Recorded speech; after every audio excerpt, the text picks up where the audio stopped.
Assalamualaikum warahmatullahi wabarakatuh. Nama saya Muhammad Gifar Anwar dari 12 IPS 3. Di sini saya ingin menjelaskan tentang salah satu pertunjukan tari yang cukup terkenal di budaya masyarakat Indonesia, yaitu tarian yang berasal dari DKI Jakarta, tari topeng Betawi. Nah, tari topeng Betawi ini merupakan pertunjukan kesenian favorit dari masyarakat suku Betawi. Tari tradisional ini tidak hanya mengusung tema tarian, tetapi juga terdiri dari lakon, lawakan, musik, dan nyanyian. Nah, tarian topeng Betawi ini memiliki sifat teatrikal, sehingga dalam pertunjukannya, tarian ini mengandung pesan-pesan moral yang disampaikan lewat tarian dan lakonnya. Yang tentu saja masyarakat awam akan mudah untuk menemukan pesan-pesan moral tersebut karena penyampaiannya yang cukup lucu dan menghibur. Dulunya, tarian ini dipertunjukkan di jalanan dengan berkeliling, tetapi semakin dengan perkembangan zaman, sudah tidak ada kegiatan-kegiatan seperti ini, dan tari topeng Betawi hanya digunakan dan dipertunjukkan pada saat acara-acara besar seperti nikahan dan hitanan dan acara-acara lainnya. Kemudian saya di sini akan menjelaskan tentang sejarah tari topeng Betawi. Menurut catatan sejarah, tari topeng Betawi pertama kali diciptakan pada tahun 1930 oleh Kong Jun dan Mak Kinong. Konon, mereka menciptakan tari topeng Betawi dengan terinspirasi oleh tari topeng yang berada di Cirebon. Nah, seperti yang saya katakan tadi, tarian ini dulunya dipertunjukkan oleh seniman dengan berkeliling di jalanan. Nah, bagi masyarakat Betawi, tarian ini memiliki arti yang sangat penting. Karena konon masyarakat Betawi percaya bahwa tarian ini bisa menjauhkan petaka dan mara bahaya. Namun, seiring berjalannya waktu, kepercayaan terhadap hal tersebut perlahan mulai memudar dan fungsi tarian pun mulai berubah hanya menjadi pertunjukan pada acara-acara besar. Tetapi hal tersebut tidak memberikan banyak pengaruh terhadap perkembangan tari topeng Betawi karena tarian ini tetap menjadi kesenian favorit dari masyarakat suku Betawi. Kemudian saya akan membahas tentang pola gerakan dari tarian ini. Nah, pola gerakan tari topeng Betawi sangat mengandalkan ketahanan kaki karena ketika menari, penari akan menurunkan badan mereka sehingga kaki sepenuhnya menopang badan mereka. Nah, selain itu, juga diperlukan keluasan atau kelincahan karena terdapat gerakan memutar bagian tangan dalam beberapa gerakannya. Penari juga akan menggerakkan pinggul dengan erotis sehingga mengundang penonton untuk ikut berteriak dan meramaikan suasana pertunjukan tari tersebut. Kepiawaian penari sangat dibutuhkan untuk memancing respon yang positif dari penonton dan itu tidak mudah untuk dipraktikkan. Jadi para penari ini harus sudah profesional yang sangat mengerti dari filosofi tari tersebut. Nah, biasanya sebagai penari topeng Betawi paling tidak harus memenuhi 3 syarat. Yang pertama adalah ajer, yang artinya riang atau ceria. Apa maksudnya? Artinya para penari harus bersikap ceria apapun keadaan yang berada di atas panggung, atau apakah ada hal-hal yang terjadi atau kesalahan-kesalahan yang terjadi, mereka diwajibkan untuk tetap tampil ceria di hadapan para penonton. Kemudian, para penari tidak boleh terlihat murung atau sedih di hadapan para penonton. Dan yang terakhir, mereka harus memiliki sifat gendes, yang artinya lemah gemulai. Artinya apa? Para penari ini harus bisa menari dengan lepas tanpa adanya beban, sehingga nilai estetika dari tarian tersebut akan muncul tanpa ada gangguan sedikit pun. Nah, saya di sini akan melanjutkan dengan pembahasan unsur-unsur dari topeng Betawi. Nah, yang pertama adalah tema. Sebenarnya dalam sejarah tari topeng Betawi telah disebutkan bahwa tari topeng ini mengikuti tari topeng yang berasal dari Cirebon, sehingga tentu banyak kesamaan dari dua budaya ini seperti nama topeng hingga filosofinya. Nah, tarian ini mengusung 3 karakter yang berbeda. Apa aja? Yaitu Samba, Jingga, dan yang terakhir ada Panji. Nah, karakter Samba ini ditampilkan sebagai sosok yang terampil, terus tangkas dan penuh dengan keceriaan.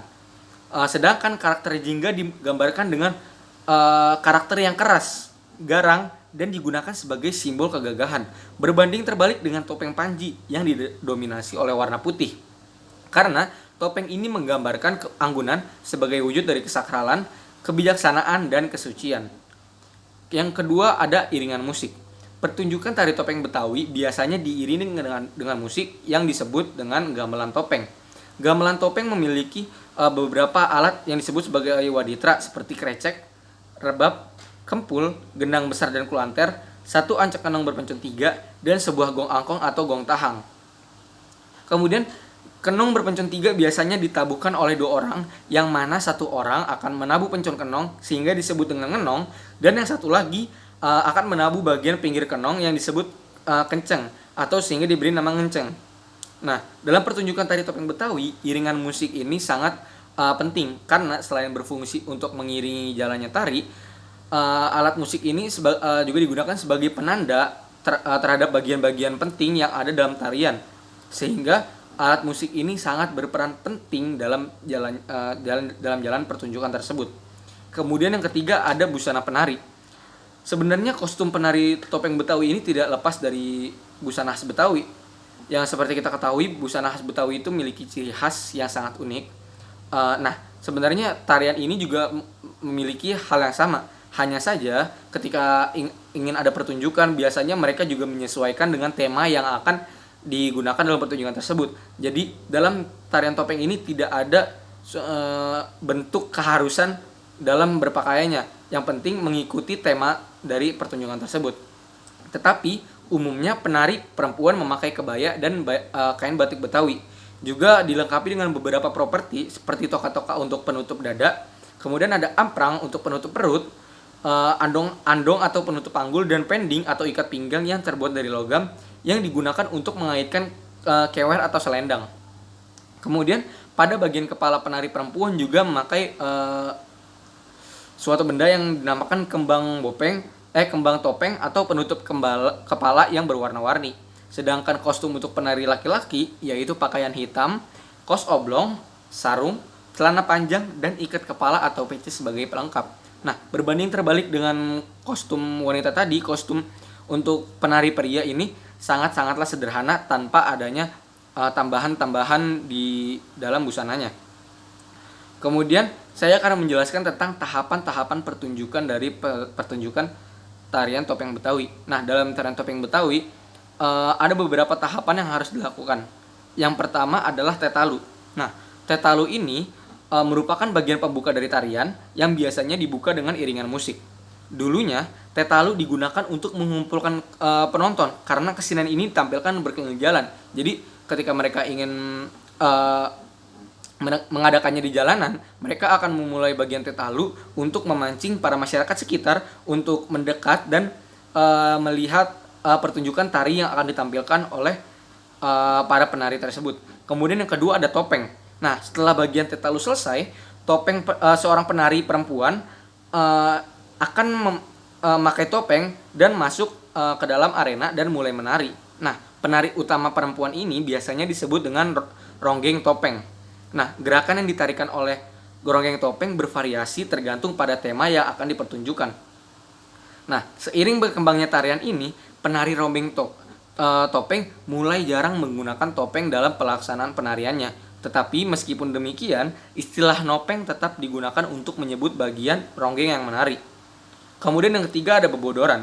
Nah, pada bagian ini keluarlah seorang penari laki-laki utama yang disebut bodor karena ia memakai properti tari berupa sarung.